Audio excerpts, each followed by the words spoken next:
This is Things Police See, First-Hand Accounts, with your host, Steve Gould.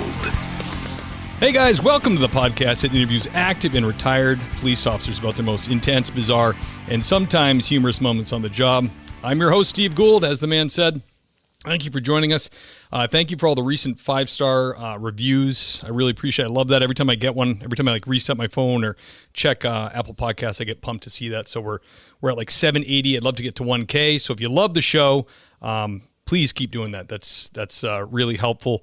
Also, the Patreon is growing. I really appreciate that. Appreciate all the support there. There's a couple different options. You can do patrolman. You can do sergeant. They have different extras to them. Basically, you'll get access to like a Facebook-like feed. You'll have direct access to me. I'll send you a TPS logo sticker, and give you, if you do the sergeant level, you'll get some extras like you'll get a shout out on the show, which I do at the end now. You'll hear that. So if you really love the show and you really want to support it financially, Patreon's the way to go. Links in the show notes.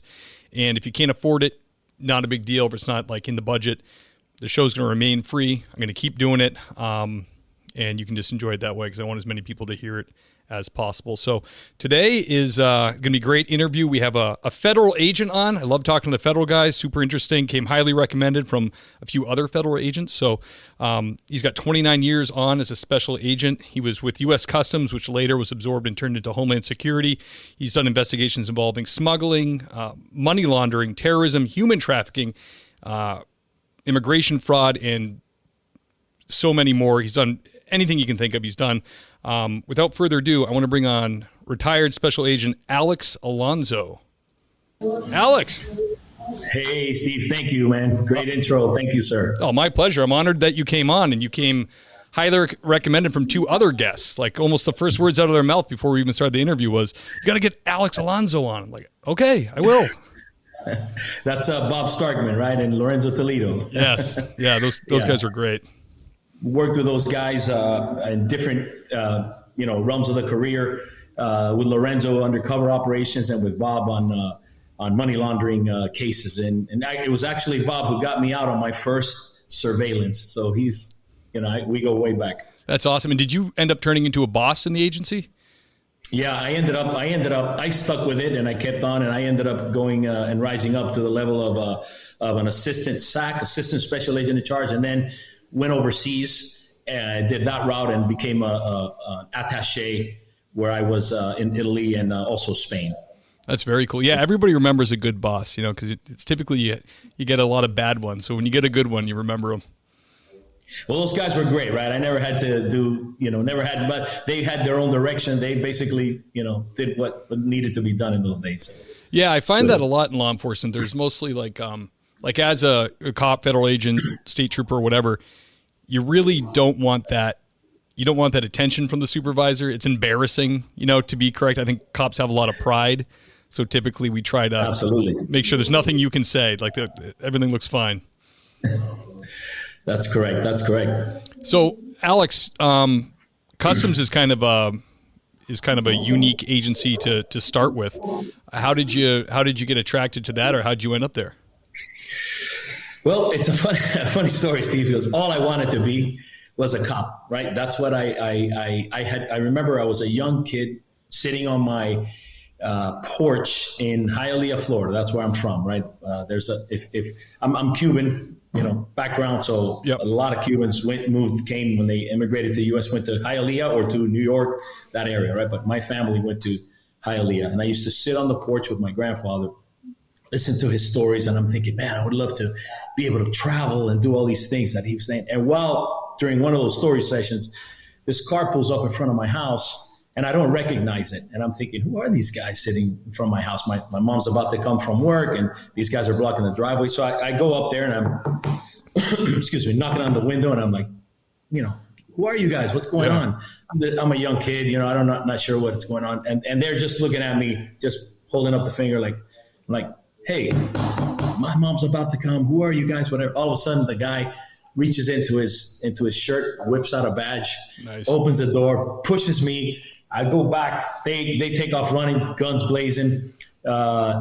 anyways, a guy's coming down the street who I know, and they take him down. They arrest him and take him. And I'm like, I'm in shock. I'm like, what has just gone on? And these guys were, plain clothes, really cool Camaro. It wasn't like, they did not look like cops at all, right? Right. So anyways, they take this guy, and as he's putting him in the back seat, he tells me, sorry, kid, just doing them a job. And they take off, and I'm thinking, that's a job. That's what I want to do. That's the coolest thing I've ever seen, right? So I applied with everybody. Applied with, City of Miami, Metro Dade, Homestead. I applied with every police department I could. I even did some federal ones which I didn't know what they were at the time.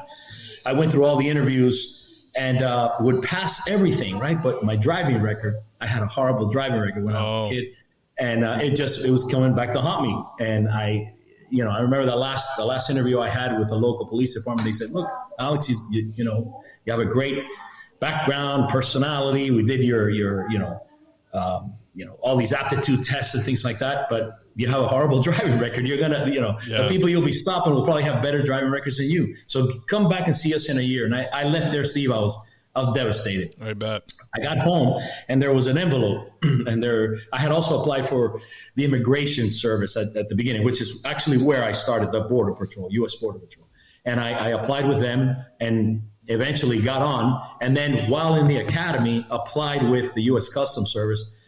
And on the day of my graduation, the background investigator for the U.S. Customs Service was there, and I passed everything and eventually got to Miami, which was fantastic. That's cool. That's how I got into the feds. No, that's cool. It's funny when I did backgrounds for LAPD, and as they're kind of loosening all these other drug standards, like still super tight on driving. We were kind of like, come on, Yeah. I know but destiny has a way, right? So because that's what I wanted to be. I loved, I thought it was the coolest thing to be back then I was looking for the city of Miami or Metro, and it just, it took me another route, but I'm glad because it opened my eyes to such a whole different world. Absolutely. Getting into the feds.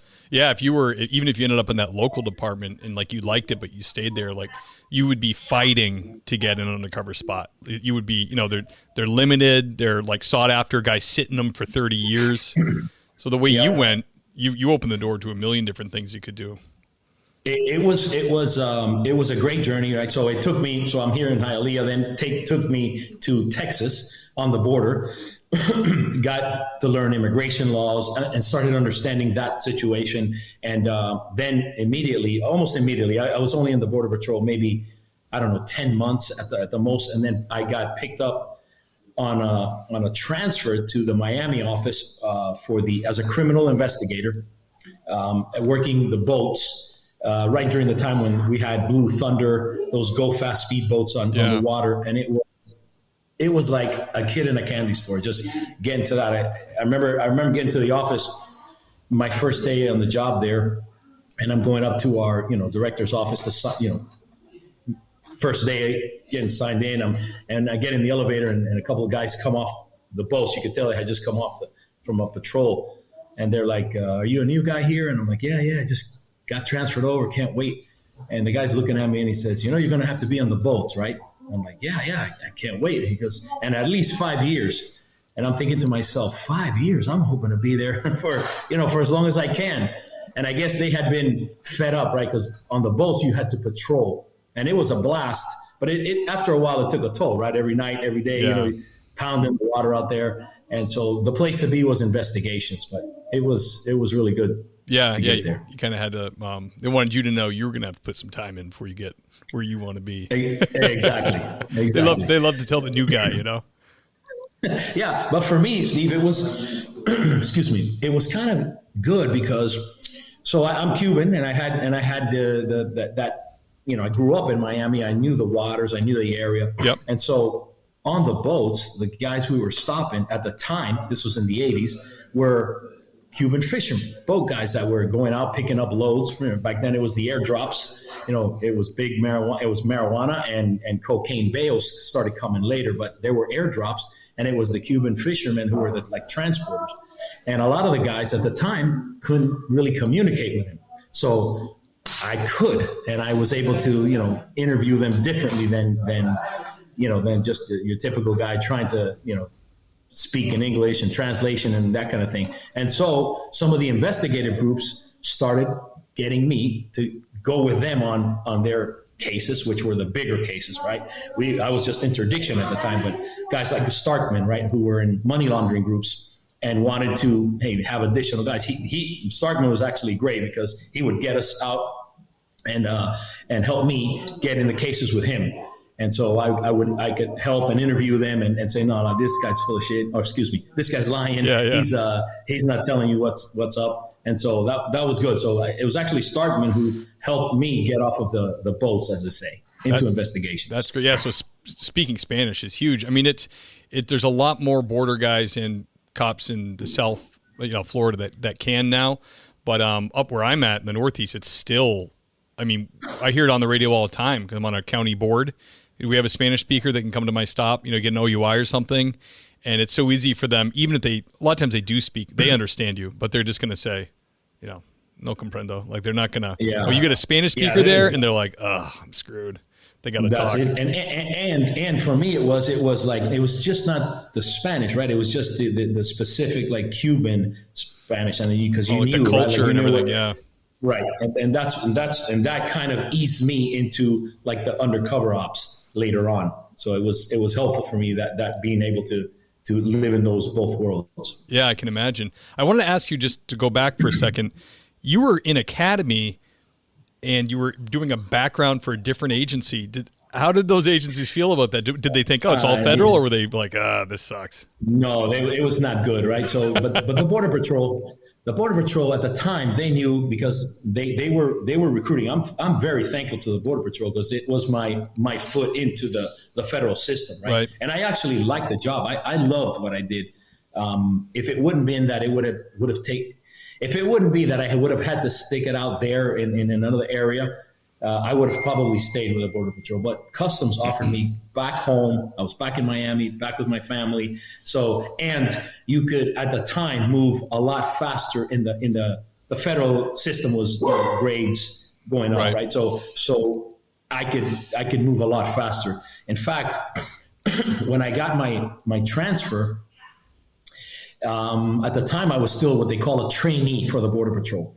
And I remember my the patrol agent in charge there on my day off sent somebody to come to my house and say, hey, he wants to talk to you. So I'm like, oh man, what did I do? Am I in trouble? Am I gonna, I didn't know. So I went to his office and he said, hey, look, we got this from Washington, basically saying that the U.S. Customs Service was picking me up in the Miami area for a criminal investigator spot. And I was at the time a GS5, and Customs was picking me up as a GS5 as well. So it was technically like the same grade level. Right. But in Customs, you can move up faster. So he asked me, what do you want to do? And I was, I'm a new guy, first time. It's awkward. I'm thinking, yes, it's very awkward. So he saw that, and I'm thankful to that guy to this day, because he got up and closed the door and he goes, listen, let me help you. We'd love to keep you here. We'd love to have you here, but I understand. I know you're from Miami. This is a position in Miami. U.S. Customs Service, you can move up in the grade system a little bit quicker than you could with us in the Border Patrol. So I don't want to push you either way, but you need to make this decision. And so I'm glad he did that, because it kind of set me straight. And I did. I accepted the position and stayed in Texas for a couple more months, finishing out, and then got transferred to Miami. Right. So I was always grateful to that supervisor. Yeah, absolutely. He set me right instead of just saying, no, you should stay here. Right? Yeah, absolutely. Yep. Do you ever see that movie Coneheads? Yes, absolutely. I just watched it because my kids wanted to watch it the other night, and the guys on the boats, we're full. We you don't, you got to go back. We don't have jobs to employ all of you. I think they were ICE, but yeah. I just thought about that when I was thinking about the boats. But Steve, I got to tell you, the boats was the best. Imagine Miami on the water. You are, I was 25 years old. What boats are you running? Like big fountains or Donzies? Yeah, well, there were Donzies and the bigger catamarans, and we nicknamed them Blue Lightning. I don't know. There's a whole issue about it. Don Arano, he actually would manufacture boats for the smuggling organizations, and he would also manufacture ours. so we can keep up with him. And would he put Kevlar in the fiberglass and all that? Dude, they would kick our butt. We would be chasing these boats constantly and always playing catch up. If it wasn't for the really skillful maneuvering of the captains we had, we would probably never have caught any of these guys. So here it is. First time I'm on the boats, we go. We used to have something called the Blue Lightning Operations Center, and they would call out targets. Okay, there's a target out there. We would be waiting for boats coming in from the Bahamas, usually, either that or airdrops out at sea and then coming into either Key West or the South Florida area, right? So I'm on it. I'm on this boat, and we're following a target, and sure enough, we meet up with 3 boats. They're all blacked out, and they just split. One in the middle, one this way. We decided to chase one way, and you could see them. We're in their wake, and they're just tossing bales overseas, and we're trying. Is this broad daylight? This is broad daylight. Wow. Yeah, but it was at all times. It was nighttime, daytime. It was wild. So that was one of my first outings, and I thought, this is a blast. And so at other times, it would just be patrolling. A couple of weeks in, I got sent to the Bahamas for 2 weeks. There was like a base boat out there. We would go meet it, just stay out in the water for 3 days and just waiting. Any targets, we'd get tinged and just go out and do searches and do all that kind of stuff. It was a blast. That's awesome. To do that. So. That's cool. When you were in Texas, was your Spanish not as... were you able to pull off the same kind of relationship in Texas with Mexicans?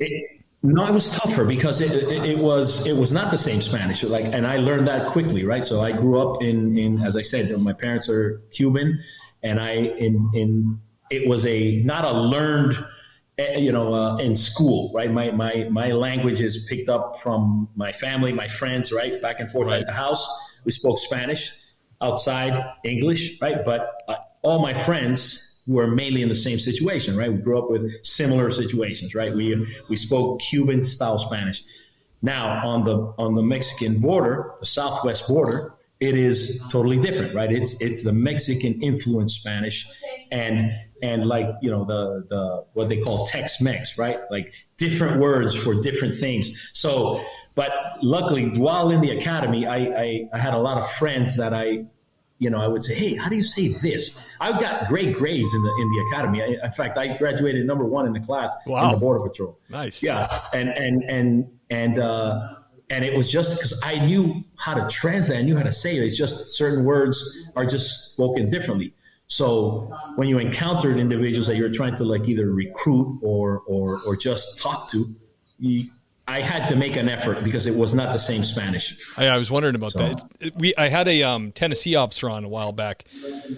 Great interview, and he's a Southern guy, but he's just got a gift for languages. So he knows Spanish and some other languages. And I said it's got to be funny when you show up. And these guys think they're just fooling all these sheriffs, and you show up and he goes, they can't believe the Spanish is coming out of my mouth. Yeah, then he can do it. Well, my partner, my roommate in the Border Patrol, he was from Arkansas, and he had the ability to pick up the language incredibly, and he did it. I mean, and he before he got there, he couldn't speak a lick of Spanish, and I would help him. As far as I knew, but he could just pick it up. And this is the type of guy that, he'd be out in the academy all weekend, just partying, doing everything. And then he'd get home on Sunday night with a bottle of wild turkey. And he'd say, all right, Alex, how do you say this? How do you say that? How do you do this? How do you do that? What does this mean? And I'd be like, man, Mike, please let me sleep. I got a test tomorrow. But I'd tell him. And the next day, he'd get better grades than me. Wow. He was amazing. He could just do it. He could just pick it up. One of those minds. Yeah, I took it all through high school, and I wanted so badly to be able to speak it. Nothing impresses me more than speaking another language or playing the piano. All things I can't do. Yeah. And I tried. I visited my buddy in Spain for 2 weeks in college, and I did notice that when he was at class and I was just kind of banging around Madrid, when you're submerged, you do get better faster. I learned how to order sandwiches and coffee and kind of say it the right way rather than the textbook way. But as soon as I left there, it was like. Yeah, and Spain and especially Madrid, they have a very heavy Castilian accent, right? So it's totally different. It's totally different than the Mexico Spanish or the Cuban Spanish. It's the the mother language, as they say, right? And you have to, and even that is totally different. I thought everybody had a list. They're like, "Cómo te llamas?"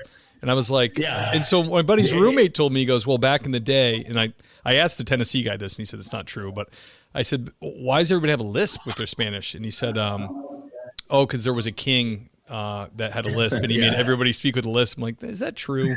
No, that's what they say. But what it is that it's the way they differentiate the S from the Z sound, right? And that's really what it is. And it's just the way that it's been done. So it's interesting. So my father was a police officer on Cape Cod in Massachusetts for 32 years. And in the 70s, they had one of the biggest marijuana busts at the time in the country in this little town in Cape Cod. And the story is just, you remind me when you said the bales of marijuana. The local fishing fleet got hooked up with these guys to go offshore and bring bales of pot in. And then, as you know, pot then was like super. This was a lot of money involved. There was not even close to being legal. So they got all the police came in on their time off, and early in the morning they went down to Snow Shore, I think it was, or Priscilla Landing, and it's all in Orleans. And they busted these local fishermen. They had tons of bales of pot, and for my dad, for months they were getting calls from property owners on the water. Just bales would wash up because they saw the cops coming, and so they'd be like, "Oh, we got 12 more bales to go pick up at the beach." And this is like a town. There's like 3,000 people in this town, so it was like this huge thing. It's crazy. It's amazing. No, and imagine this was happening left and right in South Florida at the time. So it was nothing for bales to be washed up on shore. People at the beach are reporting, "Hey, we found there's a boat just floating," or just bales of marijuana flying. It got so bad that they had a term for it, square groupers, right? So we found some more square groupers, guys. Yeah, you don't have to buy your pot; just take a handful, stick in your pocket, and call the cops. That was it. Funny. Alex, can you tell us about the first hot call you responded to, or first thing you were involved in that really gave you like an adrenaline dump? Well, that one that I was talking to you about, it was on a boat, and a guy we had just gotten on the shift, and out of Bimini, we had a excuse me, we had an agreement with the Bahamian Defense Force that they would allow our interdiction officers, our marine and investigators, to be on boats in patrolling the Bahamian waters as long as we had a Bahamian Defense Force officer with us, right?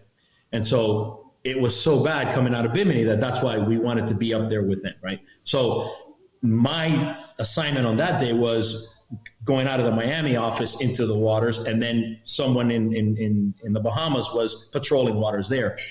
And we got the word that there had been a boat that was coming out, and it was trying to intercept our boat in the Bahamas. And so they got in the way, right? And then the captain of our boat decided he went to pick up the Bahamian Defense Force officer, and the guy wasn't ready. So we weren't sure what was going on, whether the guy was, just purposely waiting, or right. It was How can you have this guy situation. in the boat with you? It'd be so nerve-wracking. Like, never turn your back to him. You couldn't be, we're riding it. We ended up being the ones that picked the guy up on the boat, eventually getting there, right? But these guys would jump on your boat. They had these old rusted Sterling type machine guns, and they didn't have water, they didn't have food. You always had to take care of them because it's probably their favorite day of the week. Oh, the Americans will feed me. Yeah, you'd be riding, and all of a sudden you hear, somebody fired, and you go back, and he'd be like, "Hey, I'm sorry, my gun." Oh my God! Put him up front, just in case it doesn't shoot anybody.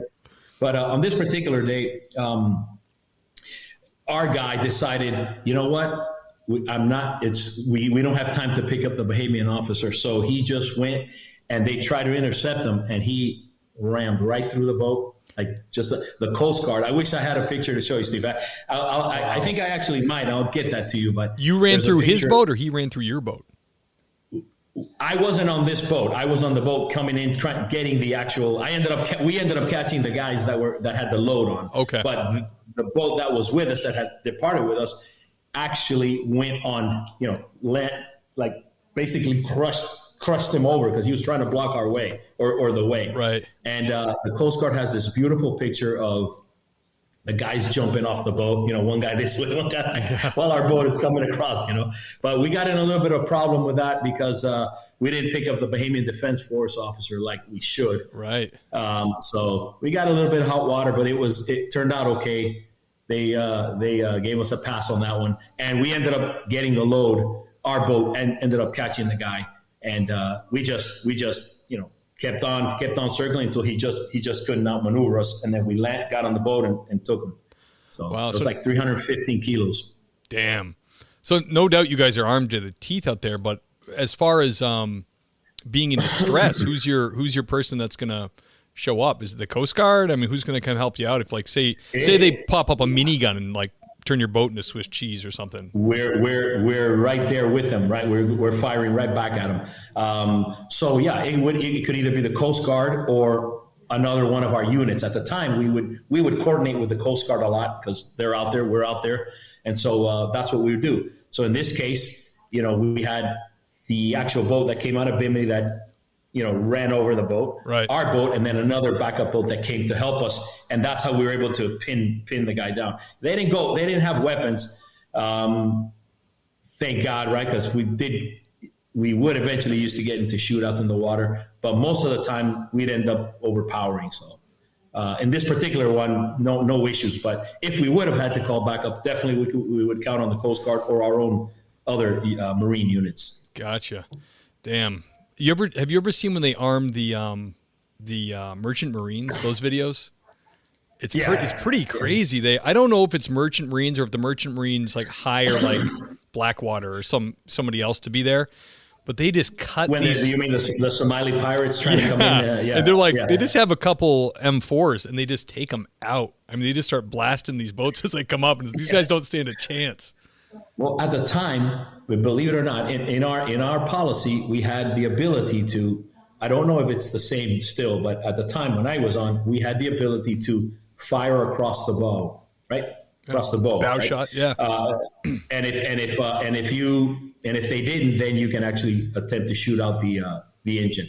But let me tell you something, Steve. You're on the water. You're bouncing up and down. I can imagine. I don't know. I wouldn't want to take those shots. But we had guys that did it, and we're actually pretty good at taking out engines. But I wasn't one of those guys. Yeah, you need some of those like country boys who grew up in the Midwest that shoot, ground gophers at 1,000 yards with their 22s. That's what you need. That's it. That's the guys. And believe me, we had those guys, and we were able to do it. But it was always controversial, right? You're shooting, and they're not armed, but we had to stop. They weren't, accepting our commands, that kind of stuff. So did you ever run into? Because I'm thinking of like this becoming like an international event, if you're exchanging rounds. Did you ever run into like a foreign law enforcement officer working with them, like catch them red-handed, that type of thing, or did they ever get aggressive with you? Personally, I did not. What we did run into was the Bahamian. In my particular case, I had a Bahamian Defense Force officer on our boat, and we had pulled the boat over, and we were searching it, and they did not want to be searched, and they were like screaming and yelling at us, and we were like, stop your vessel, and they had stopped the vessel, but they were like, you're not getting on this boat, and one guy, pulled didn't pull a gun, but pulled like a fishing hook that was all rusted out. Like it was a gaff. trying to poke us. Yeah, trying to poke us. And the Bahamian Defense Force guy, he was kind of like stuck in the middle, and they're screaming at him and yelling at him as to why isn't he doing anything? Why are you allowing the Americans to be here in our country and this and that? And finally, I reached in the back, I got our shotgun, I jumped on the back and racked it, and I said, put it down or I'm going to shoot you. And everybody just, calmed down. We ended up getting on board, searching the vessel. It had nothing, but they were just upset that we were in their country messing with them. So not a lot of problems in the Bahamas, but I did hear stories of other people getting involved into issues with other, law enforcement entities out there. Yeah, I always wondered about that since I interviewed Chris Strom. He was NYPD, then became got on intelligence teams in the Middle East, and he said they would find like marked American, they'd find American bills in terrorist cells that like were given to them by other intelligence agencies. I was like, wow, that's bizarre that these guys aren't talking enough to know what's going on. Yeah, that's freaky. Alex, can you tell us about like a really strange or bizarre thing you dealt with in your career? Well, so after the boats, and again, that's why I was thankful to Bob Starkman, because he actually went into one of our leaders and said, hey, you know what? These guys, me and the guy who was my partner back at the time was Miles' son. And Bob went into one of our supervisors and said, hey, you got to get these guys off the boats. We got to bring them into investigations. And he was successful in getting us that. So I attribute that to him. So nice. Miles and I, we ended up going into this investigative group. And so we decided, hey, we could go out and gather intel and then start our own undercover op if we can, right? This was early on in the career. And you had the freedom to do that? They'd let you kind of cultivate your own thing? We had a supervisor that was that way, right? That he would allow us to do it. But nice. This first group, not yet, right? This first group, he just said, you go out there. At the time, it was the task force gathering in. They would be the ones that, our customs inspectors, the guys in uniform, would search a vessel or search a container cargo, or at the airport, search a plane and find dope. And then they'd call the task force group, and then the task force group would come out and do the surveillance. They would also call our group, and we would come out and, do like a sort of an intelligence gathering type group. That was my first group, right? But a lot of the times, they would just... the DEA guys that were on that task force, they were so busy, they would say they don't have the time to do it. So we would take it and try to make something out of it. Right? On this particular night, I had just kind of gotten into investigations. I had gotten a new fancy car. It was kind of neat. Hell yeah. And two of the DEA guys, they get a call out, and they get like in a flower box at the airport, flower shipment. They got about 50 kilos. Ooh. And they've got the driver who went to go pick it up. Driver's a Nicaraguan guy, doesn't speak English. He's scared, out of his wits, and he doesn't know what to do, right? So DEA guys are talking to him, can't really get a lot. So they say, hey, let's call me. I was the duty guy for that group. And they said, can you come on out here? It's about 2 a.m, whatever. I'm like, absolutely. Man, I got in my car. I was like, highlight out there, got there. And I'm thinking, all right, what do we need to do? So this was kind of like my first undercover introduction to sort of undercover. And he said, look, just talk to this guy, see if he'll talk to you, see what's going on. So I sit with the guy, and he's nervous. And I'm telling him, in my Spanish, I'm smoothing it out with him. I'm like, listen, just where were you going to deliver it to? That's all we need to know. Tell me, we'll go, I'll ride with you. We'll make the delivery, and then we'll go from there. We can tell the judge that you cooperated and you helped us out, and it'll be better for you. So I convinced the guy. I tell the DA guys, all right, guys, he said he's got to take it to this location. It's a post office real close to where we were at. And he's like, all right, great, let's go. Make the call, do it. So I'm sitting in the van, 50 kilos in the back. I've got my gun. I got like a Hawaiian shirt on, right? So I got my, it's Miami. Hell so yes. It's kind of like, I got my gun out of the holster in the back, I think I'm cool. Yeah. So I sit in the van and I tell the guy, listen, just call a guy. And again, I'm just as nervous because this is kind of my first time doing it. I've got these like experienced DEA guys, and there's all these other guys around, and I'm thinking I can't mess up here, right? So sure. I tell the guy, just tell him that I'm your help, that I'm working with you, right? Because that's believable. So he's like, okay. But he's super nervous. So he makes the call. The guy tells him, meet him at the post office. We get to the post office, Steve. Our van pulls up. We see a car, going in circles. And then finally he stops and gets out. Real personable guy. He gets out.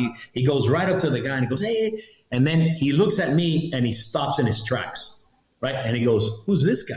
And it's all in Spanish, right? Sure. The Nicaraguan guy, he's just like, he's in shock and he can't talk, right? Oh, so no. the Nicaraguan guy turns to look at me. His eyes are blaring red. Like, what do I say? He doesn't say anything. So I just immediately kick in, right? I'm like, hey, I'm Jose, whatever I said. I'm here with him. He said that I could help him. You could give me like, $50 or something like that.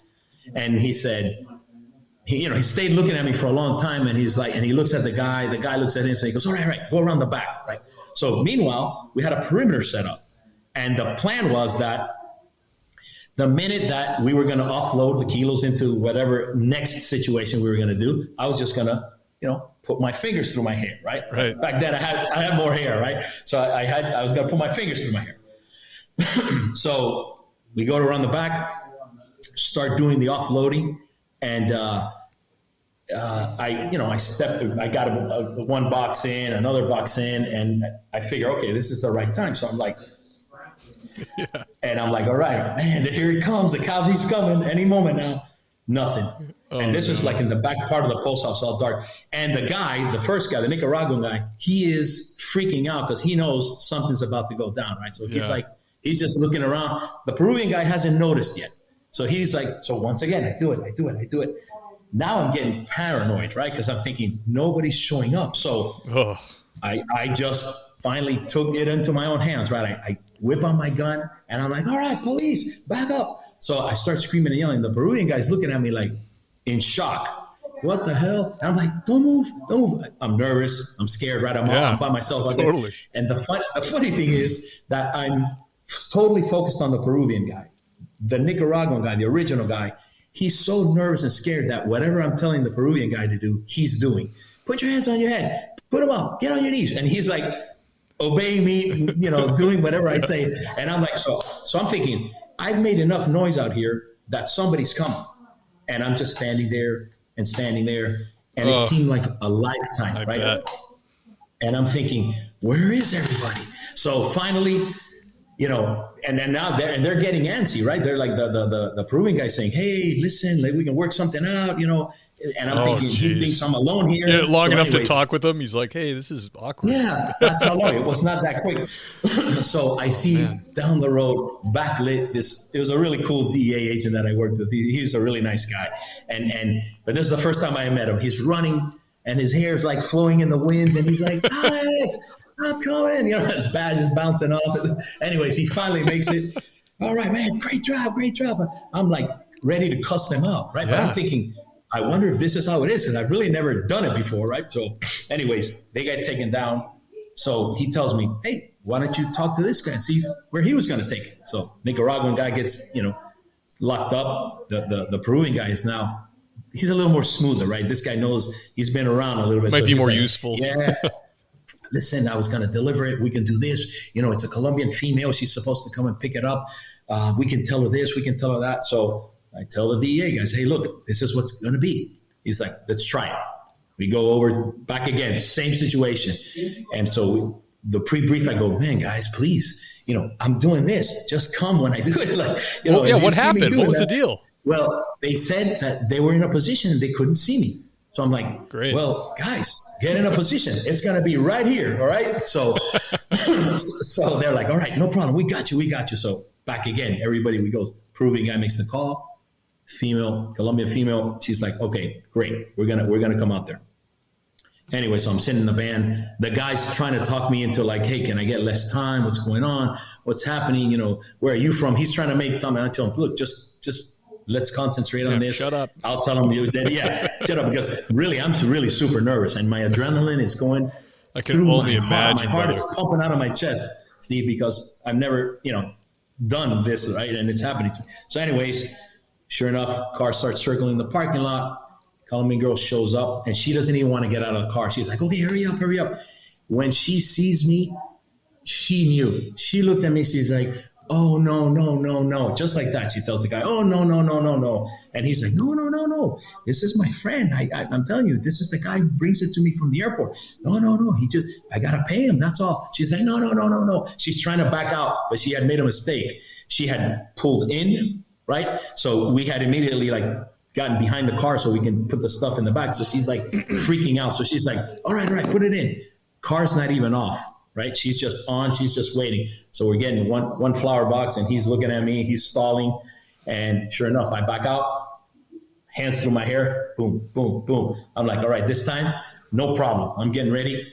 Nothing. Oh, again, come on. Nothing. Cricket. I'm like, what is going on here? And again, now I'm freaking out. So once again, nothing. So again, take my gun out. I go into the car. I'm like, police, back out. So she tries to back up. So I had to reach in, put the car in park. I take her keys. I'm running around the car. The Peruvian guy, I'm like, get on the ground, like nuts. And again, after a few minutes, I got them both out there, and she's screaming at the Peruvian guy, I'm gonna kill you.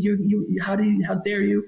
And in the wind, I see the guy again coming with his hair flowing in the wind, badge bouncing. I'm like, mother, I'm gonna kill this guy. Anyways, that was my first experience. And anyways, that case went well, and this and that. And that was my first experience doing undercover work. Oh, I love it.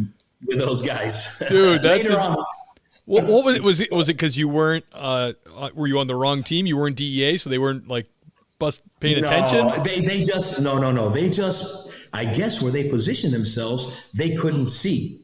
But later, I was told, one of our customs guys who in uniform, he came up to me, he goes, hey, don't worry about it. I had you covered. He was on top of the building with a shotgun, like Tackleberry. He said, if anything would have happened, you would have been the only guy standing. And I never saw him. Man, thank you, man. Thank you. And I remembered that day, and I said, any undercover thing I do from here on in, I will have somebody that I trust always having my back. And that's what I did from that point on.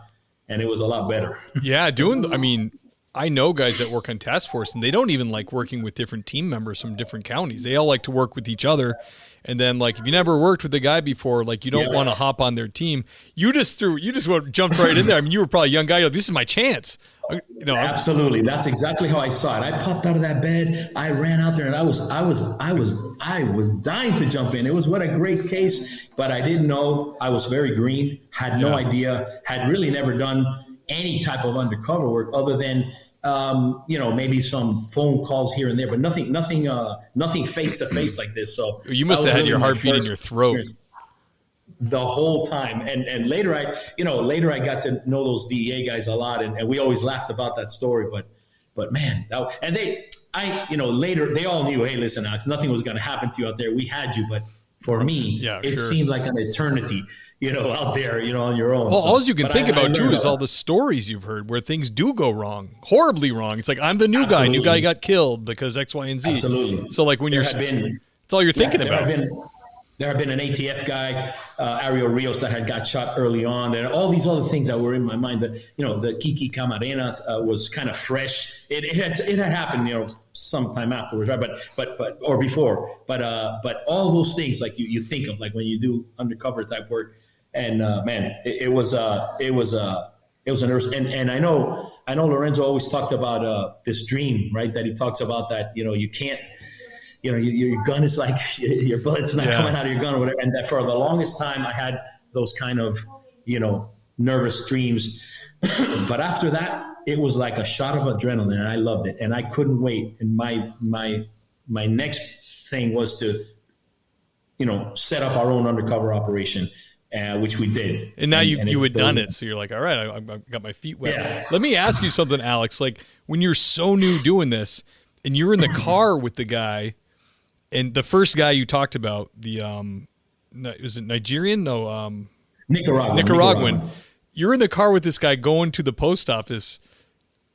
How bizarre is that? What do you talk about? Do you have the radio on? Is he just sitting there in silence? It's the loneliest feeling in the world, Steve, because you don't know this guy. This guy could easily stab you in the neck or something. Who knows? Absolutely, exactly. Everybody else is putting on their vests, strapping their vests, getting their guns, checking their magazines, doing everything, and you're like in a Hawaiian shirt with, maybe sometimes you have your gun. In this case, I did, right in the back, and I thought, wow.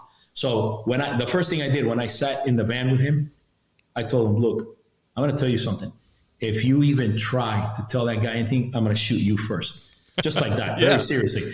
And he looked at me like, but that guy, he was so scared. I think he was more scared than I was. So so that wouldn't have been bad. But so we drove in silence basically to the place. And he was like, okay, where do I park here? Do this. And this is, I parked where the team had told me to park, where I thought they had eyes on me, but very important to park right here. Yeah. Oh man, I can only imagine. That's crazy. Alex, can you tell us about like one of your most intense or terrifying situations you were involved in? So we had then we ended up getting established, Steve.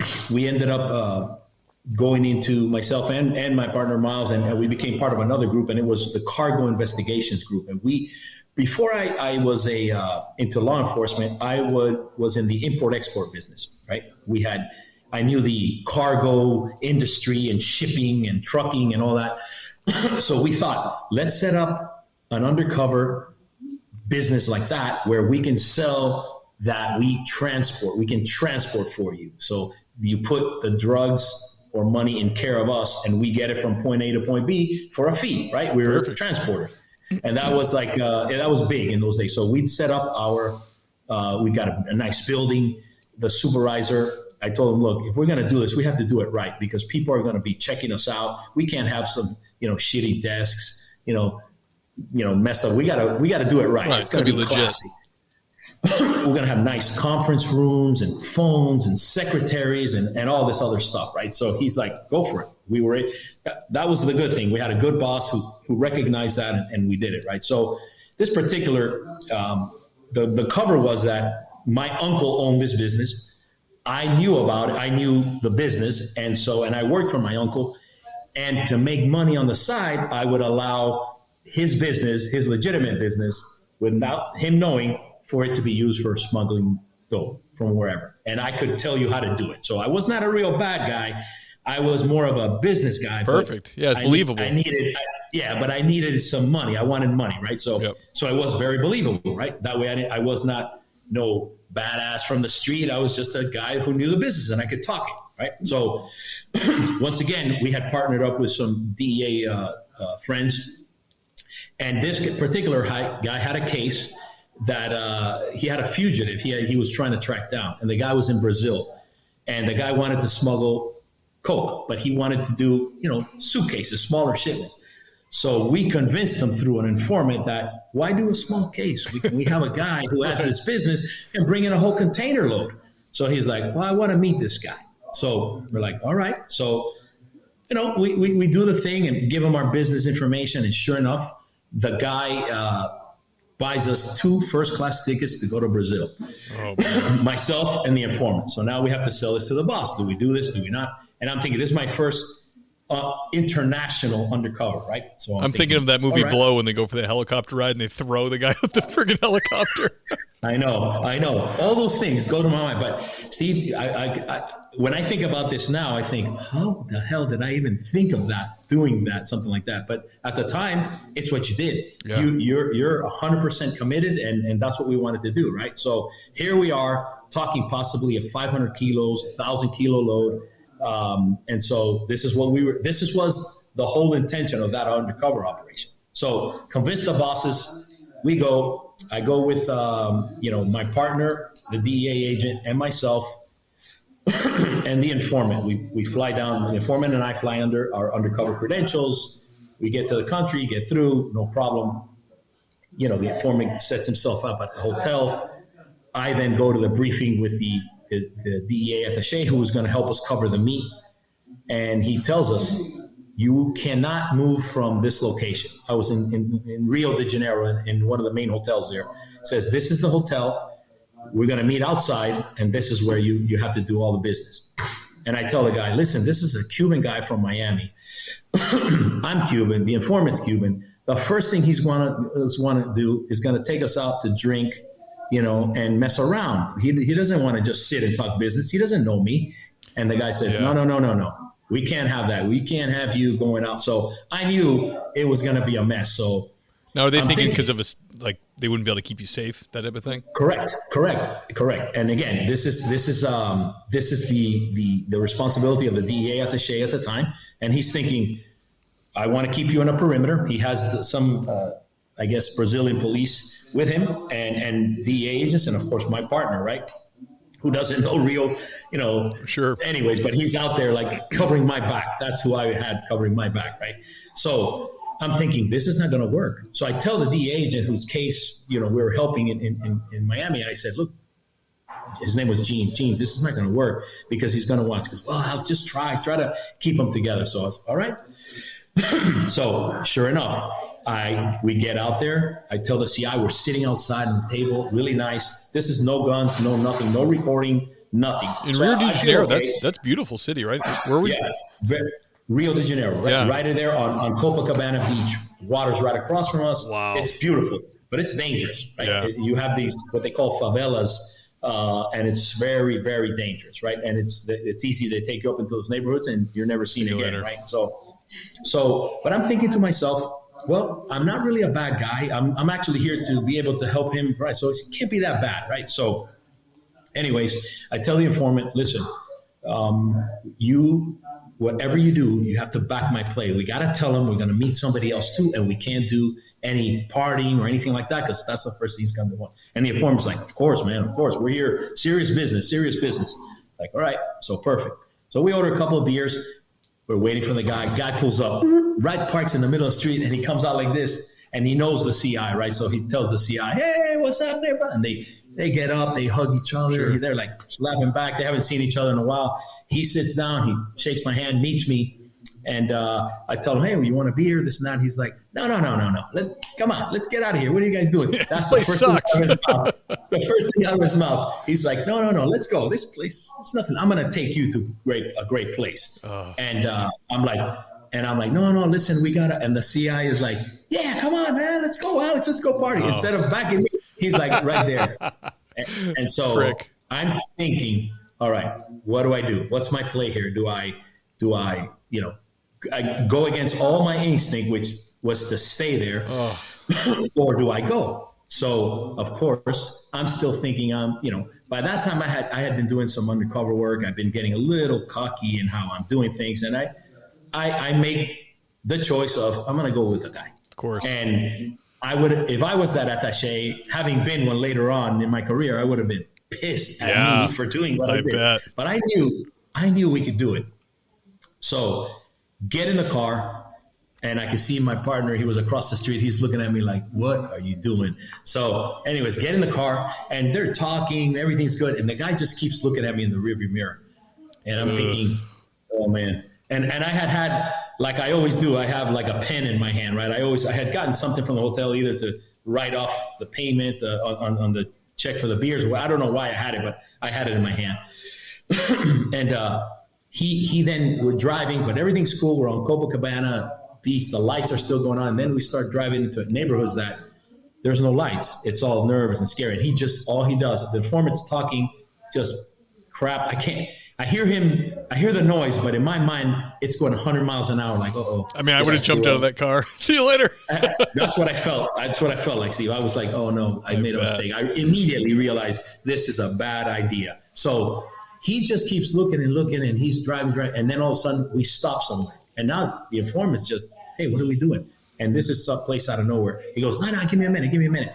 And he runs out. So I'm cussing and yelling at the informant, like, what are you doing? Whatever. Anyways, he comes out with this girl, beautiful Brazilian girl. The informant gets in the back seat. She gets in the front seat and turns around, puts her hand on the seat, and just stares at me, like just staring at me. And he's looking at me through the mirror. I'm like, oh my gosh, I'm freaking out. I'm like, and he's talking to her in Portuguese. I can't make it out. Yeah. And even the informant's like, hey, what's going on? So no, everything's cool. She has friends, and we're gonna go get some more friends. And I'm like, so. I'm all nerves. I'm making like a conversation in my mind. I'm thinking, did I use my right passport? Does he have contacts in immigration? Because the guy seems to be connected everywhere. So we end up. Yeah, even checking into the country, you must think like, what if he's got people here that are going to tip him off? Did he have someone? Did he have? So all that's going through my head. But in my mind, I'm also saying, well, my undercover name in this one was Alejandro Alvarez, and that's all I kept saying to myself. This is who I am. My uncle owns this thing. This is what I'm here for. I kept repeating that. Anyways, we pull up in another place. He tells the girl something in Portuguese. She gets out of the car, runs out.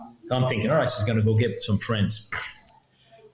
She comes back 2 minutes later, boom, sits down, does the same thing, turns around, puts she's gonna watch the show. What does she right? do? Yeah, I don't see this guy's brains get blown out. Oh my God, what's gonna happen here? What the hell is going on here? And everybody's looking, and he's looking at me in the rearview mirror, and they're just like waiting for something to happen. I'm like, and finally I said like, hey, what's happening, George? The guy's name was George. What's happening? And he's like, wait. All of a sudden, Steve, there's a guy at my window, which to this day, even thinking about it, like the hairs on the back of my neck stand up. Oh my gosh. I can only explain him as a voodoo witch. I don't know how else to explain him. He was this big, like hulky, dark-skinned Brazilian guy with eyes like death. I don't know how else to explain it. Like, you can look at his eyes and it's almost like he's piercing your soul, like the look inside of you. I'm like, oh my God. Saying Our Father real quick. Yeah. I grew up in what was, considered a pretty, tough neighborhood that I could hold my own, but this guy was scaring me. And I'm looking at him in the eyes and I'm thinking to myself, all right, I'm Alejandro Alvarez, I own this business, I'm trying to say that. And he just keeps looking at me and it's just silent. I mean, uncomfortable. Yeah. I'm thinking any minute now, shit's going to hit the fan. I don't know what's going on here. Did the informant rat me out? Do you have a gun on you at this point? No. I didn't bring one, first of all, because it would have been too much of a problem.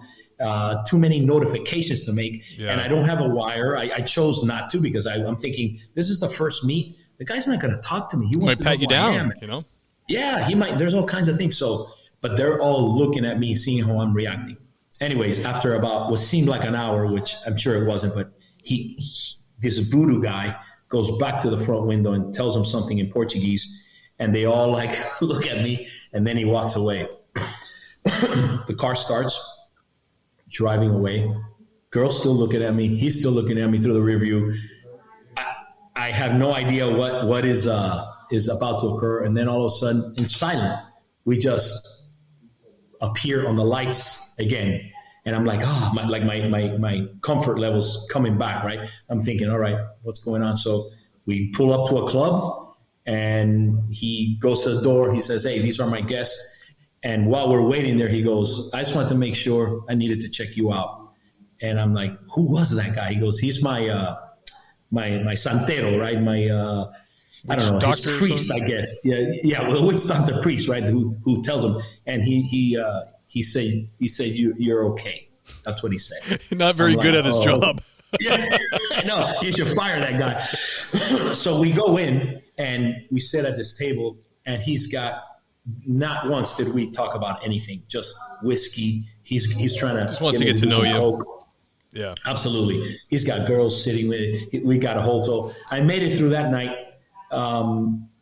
and I pretended that I got really wasted. And that I had to, get back to the hotel because I wasn't feeling well, too wasted, whatever. So, because they wanted to keep partying. They wanted to then break off from there, go with the girls and all that stuff. So I had to so he had two girls bring me back to the hotel. Just wanted to make sure what room I was in. And that I anticipated, right? So we had our nice room. We had everything out there. Got to the room. He leaves. And a short time later, I get a call from my partner. He's like, where the F have you been? What happened? Are you all right? Are you alive? Like, yeah. He goes, we're in trouble, man. We're going to be kicked out of here. The guy's pissed. The DA guy's pissed. We got to be there first thing, 6 a.m. at the briefing room. And we're basically going to get thrown out. So I felt horrible. But the next day, we get to the briefing room, and he sits us down like 3 little kids. And he's like, he's chewing us out for what I did. And I told him, look, it's my fault. These guys had nothing to do with it. I chose this. This is what happened. I made some headway. I think the guy's credible. I met this witch doctor. So while we're in the room, knock on the door, Brazilian police comes in, and they've got all these transcripts from conversations. They have a wire going on this guy, and they end up finding that the witch doctor is also involved in coordination of another load with this guy, right, with this fugitive we're looking. And they said basically that there's a new guy in town, which was me, and we've got clearance, so forget about that small load we're talking about. We can open up the doors for a bigger load. So they're like, he can't go home. He's arguing with the DA. He can't go home. The guy got so pissed, he just left. He just walked away. Now you're undeniable. They can't do anything about it. exactly. And so we end up working with the case. We ended up doing it, and eventually ended up arresting the guy he transited to go to another location, and we ended up arresting him. So did he get to it was great. Did he get to see your face? No, never knew who I was, never knew. And it was good because we wanted to keep that business ongoing, all the time, ongoing, until it got burnt. And then we had to really get out of town. Alex, that's insane. That's an amazing story. All I could think of, remember that movie Major League? The guy Serrano who would do the prayers and that big, huge black dude? Like that dude, but that's who scary. I was thinking of.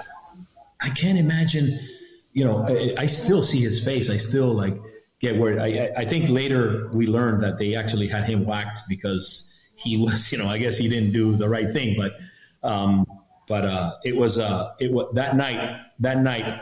After that night, I also made a pact with myself that, you have to be flexible, but you cannot be off the grid, because I put everybody on high alert. All these guys were crazy looking for me. They didn't know where I was. And it's true. I shouldn't have done that. It was not worth it.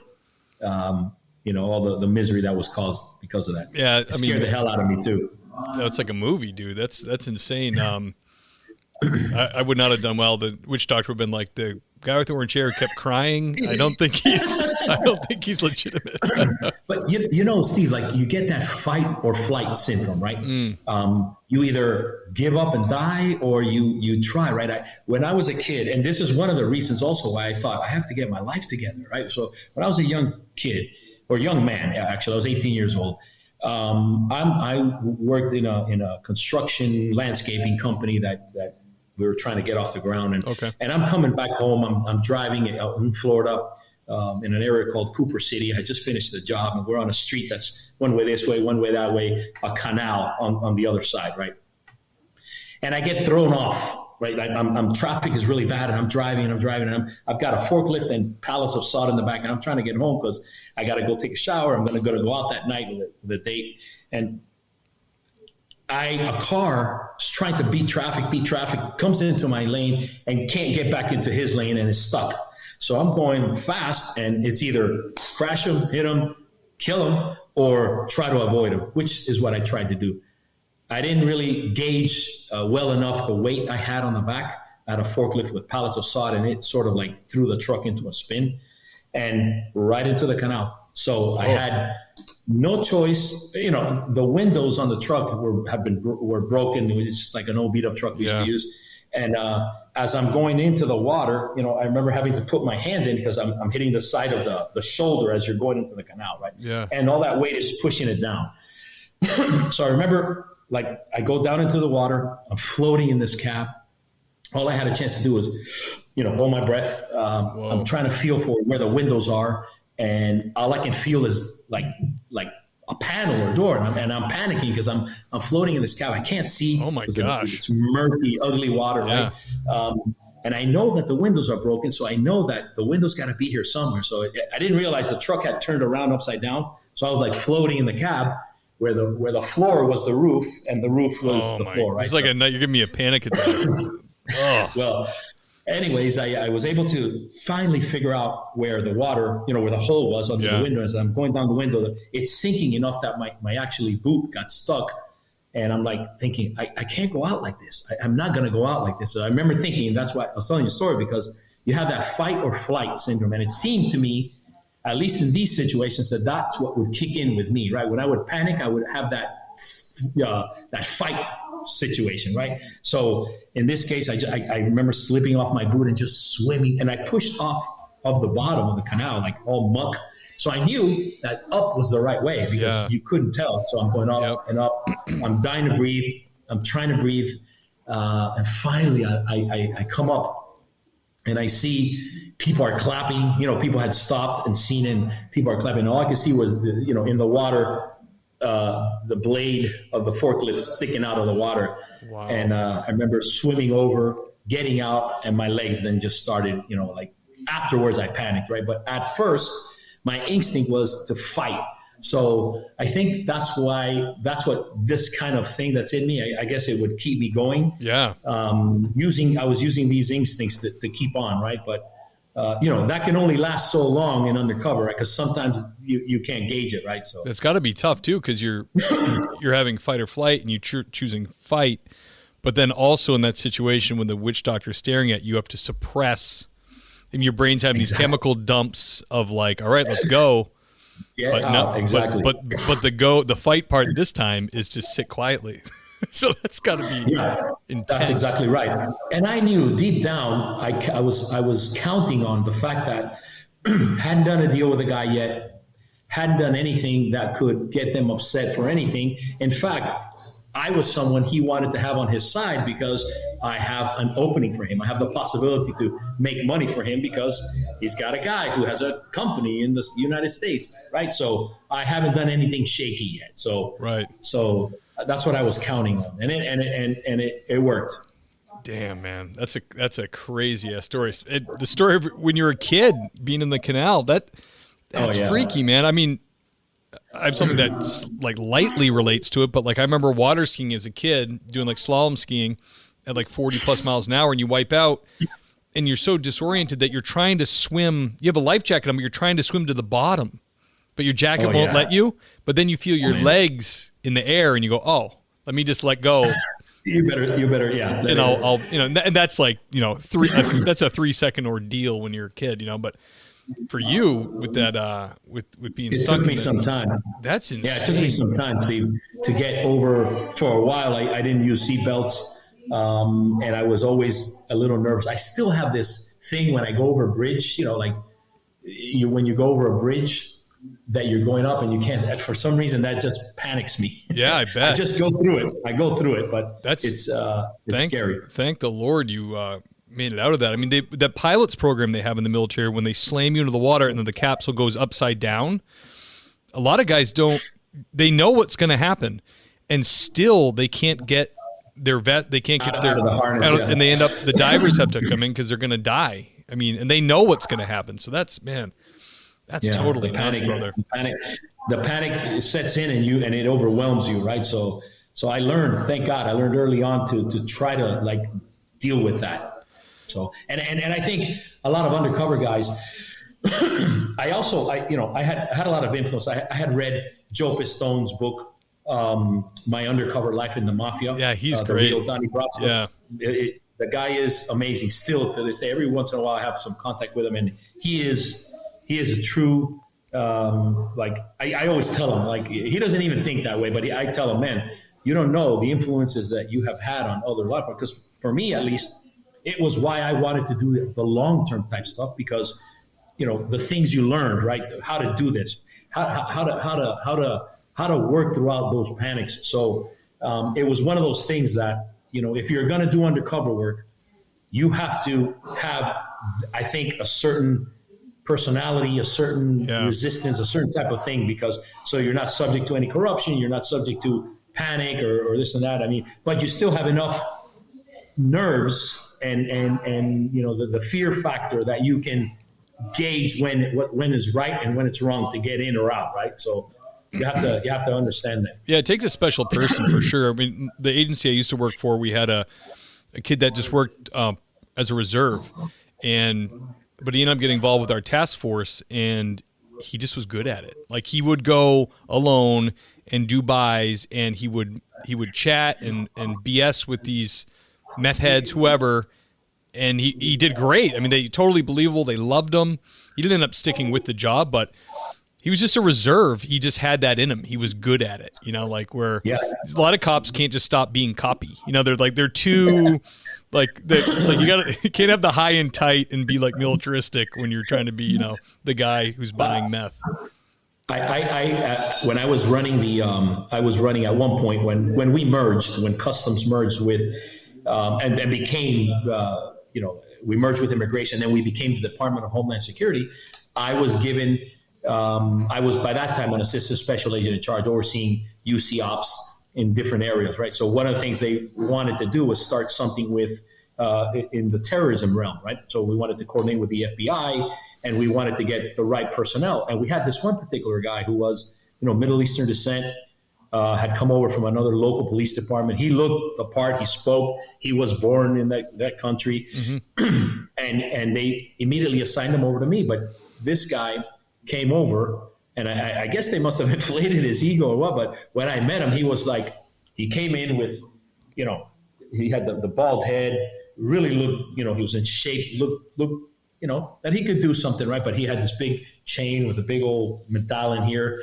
And he was like, okay, I am ready to do the undercover work. And I'm like, okay, wait, dude, do you know what we do here? And he's like, yes, I understand that we can have a undercover apartment, undercover car, and undercover telephone. And I'm like, yeah. I like those things. Give them to me now. Yeah, yes. And this is so you don't even know, yet what you're wanting to do, but immediately you want all this stuff. And I knew he wasn't going to work out, and he ended up not working out for us. But you can't make someone. And I remember, and Lorenzo and I talk about this a lot. Like we would do, we would be presented with a case, right? And so we were like, all right, you're an undercover agent, Alex. You need to do this. It's like, whoa, wait a minute. Just because I'm an undercover agent for this particular investigation doesn't mean that I fit the right bill for that investigation. Oh, you speak Spanish, you could do it. No, also not it. You might be able to speak Spanish, but not, infiltrate the group that they want you to do. It's not easy like that, and a lot of people don't understand that. So that's another mentality you have to come over and understand. And as a supervisor, you have to understand it even more, because if you're allowing people to work undercover on investigations that you have oversight over, you need to keep those people safe. You need to make sure that they're the right guys for that job. Yeah. Because just because the guy's Hispanic or the guy is, whatever. Or nepotism, like, oh, this is our, we want this person to do it because they know whoever, or they're, a hard charge. Correct. Doesn't mean they're going to be good. And the reality of it is, yeah, I had access to all these really neat cars and all these cool, locations and all that stuff. But the reality was that I never really enjoyed that, because you're more worried about getting evidence, securing this. Is this guy going to know, that's going to happen, this guy wants to introduce you to his daughter, you don't want, you can't enjoy it. Yeah. You're like stressed out.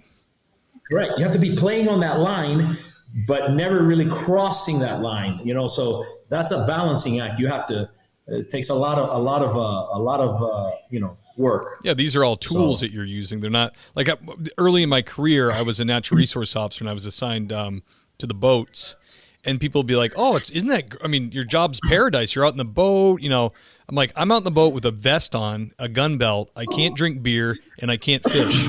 So it's not, and I have orange hair. You think it's that fun? It's not that fun. How fun is that going to be? And I'm like, but people see you. They see you, showing up at the office, really, or you have the undercover locations. Because I later then decided, if I'm really going to do this, I'm never going to show up at the office. I'm going to go real, because you have to, because people are following you and they're checking up on you. Sure. So, but when they see you, they hear about, oh man, these guys, they have the coolest cars and they dress in the best clothes and they do all this stuff. The reality of it is, none of that matters, because it's all a facade, and you're just, inside your nerves are killing you. You have to throw up before the meet, that kind of stuff. So it's not fun. Yeah. it's not like you're like really enjoying that apartment they got you, or that car. You're just thinking about business the whole time. It's not exactly. Exactly. How did they regulate you guys with, a friend of mine was on the Vice Squad in LA, and they, by the time I knew him, he was retired and working at the background unit. But he said when he was doing it, and I think it's still this way, you could have a certain amount of drinks while working. Like, I think it was 2 or 3, and they gave you money to buy people drinks. But they'd be like, yeah, but if someone buys you a drink, does that really count towards your 2? Like that type of thing. Yeah, exactly. Is it the same way? They just keep it under control, but be believable type of thing? There was a parameter. You just had to make sure that you were not impaired. That's it. You were not impaired. If you were, it depends on the setting too, right? So if you, and for me, thank God we had the right boss that could say, all right, you're going to meet, I'm going to meet. So we had a case where, all right, we know we're trying to get this particular organization to use our warehouse and use our facilities to bring in their dough, or we're going to launder their funds. So, all right, they want you to meet the guy who is in charge of their transportation. Okay, great. All right, well, let's meet him at the Rusty Pelican restaurant down in South Florida, right off of Key Biscayne. All right, so right away, if you get a boss that says, oh, you can't go over $50 or whatever, you don't do the meet. At least I didn't, because that's not going to happen. You got to go into that meet with the flexibility that if you got to spend $500, you got to spend $500. And if you're going to have a drink, you're going to have a drink. I made it a point never to do any drugs, right? So to me, if it was Coke, which when I was in Brazil, that guy followed me into the bathroom and he goes, come on, go ahead. And he popped open a little silver thing he had, and it was filled with Coke. And I'm like, no, man, I can't. Because the whole thing was that we were going to be with these girls. And I was like, no, I can't. It messes me up. So that was my excuse. But I swore to myself, because I knew later I'm going to have to be sitting on a stand testifying. Right. And then they're going to say, well, isn't it true you did cocaine? Isn't it true you did this? So I wanted to be able to say, absolutely not. I didn't. I was clear-headed the whole time. I know he said this, so all that was in my mind. But now drinking is a different story, because I could always hold my liquor and hold my own. And as long as I was not to the point where I was 100% impaired, I'm going to have a drink. And sometimes I'll nurse it. Sometimes I wouldn't. It all depends on what the situation was, right? So, but yes, they didn't want you to spend a lot of money, but I did it anyways. And if the case called, I did what the case called for. I can always sit down in front of anyone and say, why did you spend $500 on this dinner? Here's why. We had target number 1. We had target number 2. Here's what we discussed. We got recordings. We got bank accounts. We got all this. That advanced the case. If you don't want me to do that for $400, then you're in the wrong business, So what are you going to do? Like, I'm actually on a budget. My wife got me on a budget here. I'm on $50. So what? Hamburger? because the purpose of, a lot of people think, undercover means, we're going to go, let's go eat and drink. No. What is the purpose of this next move? Why are we going to a restaurant? Why are we going to a bar? Why don't we just do it on the street? Why don't we do it in my office and open up a bottle of vodka? No, we have to do it here because there's a certain purpose. Maybe it's public. I want to be able to show. And at the same time, you fill that restaurant with other agents and they're taking snapshots and they're potentially recording for you in case this happens or that happens. Maybe you go with a guy in the bathroom. There's an agent in the stall that can, verify certain things. Yeah, I get it. Absolutely. Sorry, I thought I lost you. No. But anyways, but yeah, that was what it was. I pushed that regulation to the limits. It's a big deal too, with just face-to-face stuff with the way people are, human nature. Like, they want to break bread with you. They want to have some cocktails with you. Otherwise, they're not going to be comfortable. Like, they have to see that you're, get to know you a little bit, see that you're, you can't be operating like a robot in front of these guys, because they're looking for anything to not trust you. Exactly.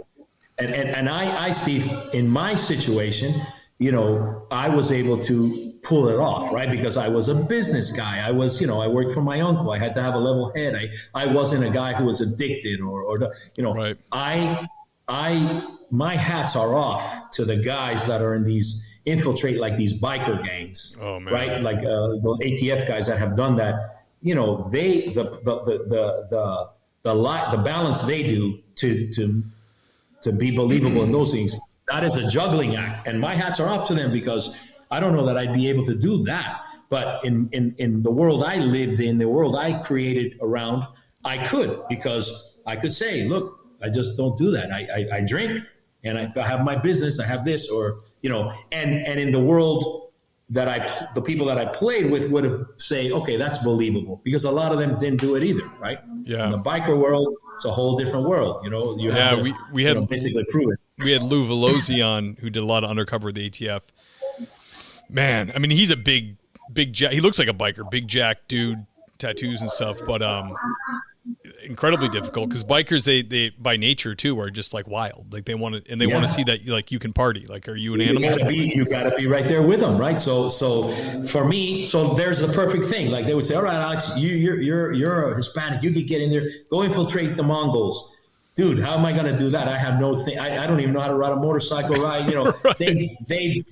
eat me up, chew me up, and spit me out. Right. Now, you want to talk to me about, Cuban drug smuggling? Absolutely. Colombian, laundering? Absolutely. I can run in those circles because I understood it. I knew it. I had familiarity with it. But so that's what I mean. You have to recognize. And as a manager, I also vowed myself to anybody that I manage in undercover ops. I want to make sure that I'm protecting them as well. Yeah, set them up to succeed. Don't throw them into a situation that's not good Understand the situation. And that I learned from, the great Joe Pistone, right? Because having read his book and then later meeting him, he understood that concept. And that I picked up when it was my time to start operations. I got all those tips from all these guys that had done all these great cases. Yeah, he was he came on the show. He was great, and he was like big into working out. He was strong, and his convictions were strong. So like when they want him to drink, he'd be pissed off. I don't drink. That's for pussies. Like I work out. Like he owned it. He just threw it in their face, and it was believable because the guy and he did work out all the time. So it was kind of like, all right, that's his thing. It's not a big deal.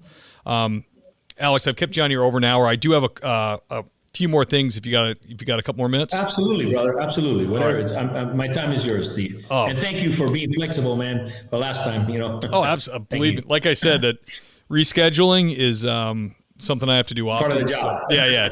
It just happens. So one of the most favorite questions asked is advice for new officers, and maybe in your case, people looking to become feds. What would you say to somebody getting into your line of work? So I would say to keep your options open. I would definitely, if you're into, for example, I was talking to somebody yesterday whose son is a Border Patrol agent, been on the job 5 years and is looking, what should they do? Should they stay and look? And I would say, listen, you want to get into investigations, more specialized, and I'm talking again in the federal level. I guess for local PDs would be to make detective and then work specialized investigations. Right. Similarly, you do that with the feds, right? I went from interdictions to investigations, and I think that's where it's at, because as you develop as a law enforcement officer, you'll find that you'll get to know yourself. You'll understand better what your skill sets are. Yeah. Some guys are great at the IT. And so get into a fraud group, that kind of thing. If I happen to like and really liked the drug world, it just fascinated me. So to me, I sort of like, and the undercover world, that's where I really wanted to be, because I thought I could really do good. So I focused on that in my investigations, right? So my advice is to, do that always with a safety in mind and a career path in mind, right? Because you don't want to get to the point where you are just the undercover agent, right? If you're just the undercover agent, then people start saying, well, he wasn't a case agent. The case agent really is the one who controls the investigations, coordinates with the U.S. Attorney's Office, coordinates with the supervisors and administration, coordinates with Washington, getting you budget and funds. That guy then becomes a more developed agent who then, when a manager's job comes about, he can get it. And the undercover guy is like, he's the guy who's risking his neck, risking his life, has probably all kinds of issues at home for being out at all hours and taking calls at all hours and protecting his family. And when the time comes for promotion, it's like, well, he's just the undercover guy. This is the guy who made the case, which is all BS, right? So a lot of good managers will look out for that, but that still exists. So I would say, if you're in that, get to know yourself, see what focus you want to. If you do decide to get into the undercover type of investigative, skill set, then keep in mind those things, right? Do it for a little bit, get that into your system, and then always seeking to better yourself down the road, so that you can become more marketable, and then down the road get other opportunities. Like for me, another thing I wanted to do was go overseas, right? And that I was able to do. I was able to work in many offices overseas, Venezuela, Colombia, Italy, Spain. My last assignment was as the Attache of Spain, and it was probably, the best way to end the career. Would you be open to coming on for another interview talking about overseas stuff? Because that sounds absolutely, like we could talk absolutely, for another hour. Steve. Oh my God, yeah. There's so much to talk there about, coordination with the locals and how we worked with them. The whole different mentality.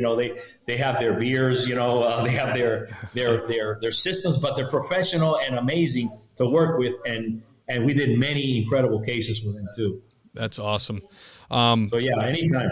Wise words, man. Thank you for putting that out there. I mean, I think like I had a buddy who I was working with, and he waited a while to do the federal thing. Like he wanted to do investigations and drug work a little bit more than the local scene could offer, but he waited, and then he had just bought a house. He had a fiance, and the DEA came calling, and it's like it takes a long ass time to get on there. Yeah. And now it's like, then they give you, they're up front. They're like, hey, your first, they basically told him the first 5 years, you're going to be in New York City. You're on the coast. New York is just a hungry beast for agents. You're going to be there. And then he knew a DEA agent who said, like, you're not only you're going to be there, you're going to fight and scrape to get out of there because they don't want to let people go. So you're going to have to get some seniority to get out because they need so many agents there.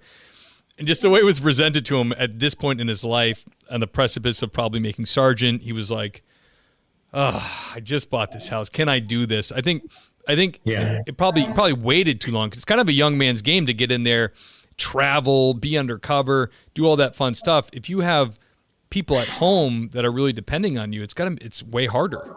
Yeah, you have, if you're still willing to make that sacrifice, Steve, then I would say the federal way is at least that's the way I chose, right? But I've talked to I have a weekly meetings with these retired NYPD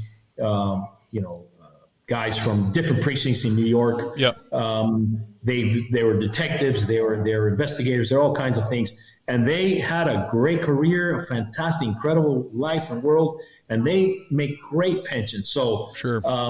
You at his stage, for me, it was like the way in, right? I had no choice. This was the choice I had to make. And not even a question. Right. It afforded me the opportunities for my family that I have today and all this, right? But for a guy like your friend who is already kind of settled and he's got to weigh, is the job that they're offering me now going to be in the future better for me and my family? Probably at the beginning it's going to be great because as a federal agent you have all this authority across everywhere and it's incredible. Exciting. But down the road, exactly. And most likely you will end up in one of these, drug source countries, right, overseas, because all of them do, right? I know I worked with them overseas, and when we talk next time, I will tell you all about that. But that's what's probably going to happen. So if he's willing to do that, then it is. But if you just bought a house and you got a family and you're setting, and you're going to be pretty set in what you got going, and it's going to afford you a pretty good pension down the road, right? I don't know. You got that. That's decision time. You got to want it. You got to want to do it. Absolutely. You got to figure out what path you're going to choose. Yeah, absolutely. And that's what I always say, Steve. Bob Starkman wrote a book, and he put a lot of cool things in, and he kind of inspired me to start working on mine. And that's what I'm thinking of the title, right? It's the path we choose, right? Yeah, it's not I like always that. The path we take, rather. The path we take is not always the path we choose, right? It sometimes life takes us a certain way, right? Yeah. So that's what you have to do. So, Alex, one more thing. For the Patreon, for the sergeant level in Patreon, they can ask a question if they want. So sure. This is a gentleman who's Andrew. He's thinking about getting into law enforcement, and he's got a question for us. So let's see. Andrew says, my question for you is, what are your most and least favorite aspects of the job? Also, if you weren't a police officer, what would be the career path or choice? So I'll ask you, Alex, if what were your favorite aspects, and what would you do if you couldn't have done that? So my favorite aspects of the job was the camaraderie with the guys and the creative process, right? We would sit around and figure out, all right, we got this case. How do we do it? What are we going to do this time? All right, let's tell the guy that the load got taken off by, this or that. And so to me, that was the creative process of that investigation, and moving forward on that was, to me, the best aspect of the job. I could not wait to get to the office and sit around and figure all that out so we can then go out on the street and play. That to me was the best aspect of the job. The administrative stuff and all that stuff was horrible, but the creativity of being able to do good, like you'd come home sometimes and you felt after making a really good seizure and arrest and putting an organization out of business, you'd think, wow, today I earned my paycheck. I did a good thing. I put somebody away that's really hurting people. So that to me, and I know it sounds corny, like, oh, helping people, but that to me, the cool thing about that was that aspect. That was the aspect for me. Like, wow, man, a sense of accomplishment, I guess. Okay. And if I didn't do this, I'm not sure where I would be, right? I don't know if, this job has put me in so many different paths, right? I've had the ability to be, to do a little bit of acting. I've had the ability to do a little bit of, management, travel. So I'm not sure. I always liked this type of work. So I have to be honest with you. If I had not gone the path of law enforcement, most likely I would have probably been doing something in the aspect of either arts and entertainment, because it's something I really like. Okay. Excellent. I'm going to go with you, the camaraderie. I agree with that. I really like, it is a job where it's an important job that's been around for a long, long time, and it's needed. And like you said, you can see the results of your work. You can see how you are helping and you're contributing something that's needed for society. And that's like, because I have friends that have jobs that pay 10 times literally what I make. But they will tell you, isn't it cool being a cop? Like, isn't it cool to like actually get out there in the community and like you have like a real purpose driven job. And for them, they're just making usually a lot of money for other people. Like, it's just like, it's cool. They got awesome lifestyles, but like really they don't feel that purpose in their work. So for me, that's it. The downside for me would be working in a state like Massachusetts, where Massachusetts, California, pick your coastal city, politicized. The job's been politicized. You're always getting hammered. The courts aren't necessarily the best, easiest to work with. It's like you catch a case, you follow all the way through, and then it's like no one's on your side. Like your technicalities, all this stuff that they will find and try to discredit you after all your hard work. That is really hard for me. And I'm going to say exactly what you said, Alex. I like the entertainment industry. I like doing this podcast. Like if somehow this thing took off, unlikely, but if it did, like really exploded, I hope so. That'd be great. I would do this podcast. I mean, I really enjoy this, and I would probably keep my foot in law enforcement. Where I am is it's Western Massachusetts, very rural, but there's a lot of little towns that need help, and I'm a firearms instructor, so I would probably stay on. I would probably offer firearms qualifications for departments that don't have instructors, things like that. So for me, that's my answer, Andrew. That's pretty. Yeah, so that's pretty cool, man.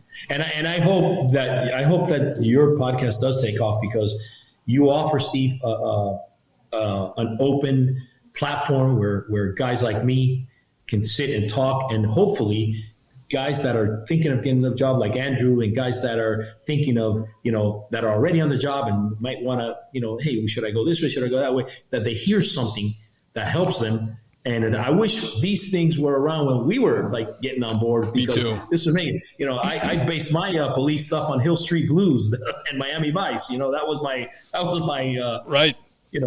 Oh, that's what cops do. Okay, Well, like you said, Alex, with Joe Pistone, I get emails that talk about guys like you that come on the show, and it pushes them over the edge to becoming law enforcement. So that is like the best email I receive.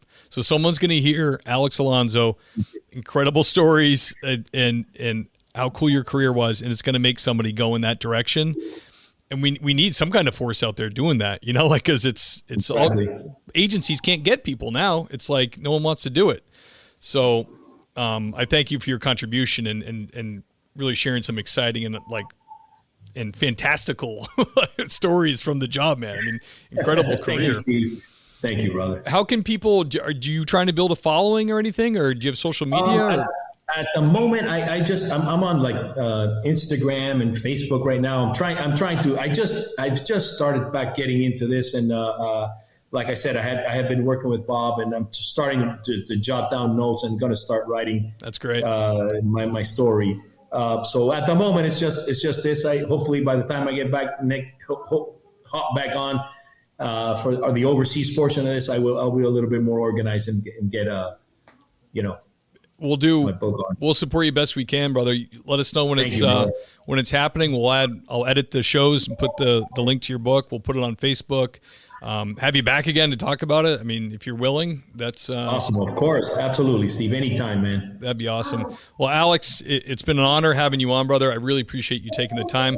I'm going to close the show out. Can you hang in the green room for a second? Absolutely. Thank you, and thank your audience, man. Thanks, sir. Guys, the great Alex Alonso. Wow. It's going to be a hell of a book because I can tell he's got so many more stories, so it's going to be fun to have him back on, especially the overseas stuff, because I'm kind of in the dark about that it even works working with other countries, them being the lead. You're along for the ride, but you got your job to do. Sounds like fun. Guys, thank you so much for joining us. Thank you for the 5-star reviews on Apple Podcasts. And it's that time of the show when we thank the Patreon sergeants. So let me just pull them up. And who I'm talking about is Lane Campbell, the great Gary Steiner, Adam Mihal, Chris June, Andy Biggs, the great William James Long. That's Deputy William James Long to you. Tony Fahey, Seth Wright, James Rose, John Shoemaker, Jake Pinito, Brandon Hooker, Alex Wazik, the great Lauren Stimson, the great Sarah Pomeroy, Dylan Pyrozik, Jason Lau, Nathan Gowan, the great Mike Wynn, Glenn Topping, Corey Payne, Sasha McNabb, Braden Walker, Sean Clifford, Tammy Walsh, Parker Brower, the great Scott Minkler, Rick McCormick, Ben Peters, Greg Gadboy, he told me in an email, Andrew Horton, Elian Rogers, Motor Cop Chronicles, Zip Tessier, I'm going to go with Zip on that one, Luke Ervig, Andrew Proctor. Thank you, guys. You're keeping the lights on over here. You're supporting the show, and I truly, truly appreciate that. That's it for this week, guys, and I'll catch you next time.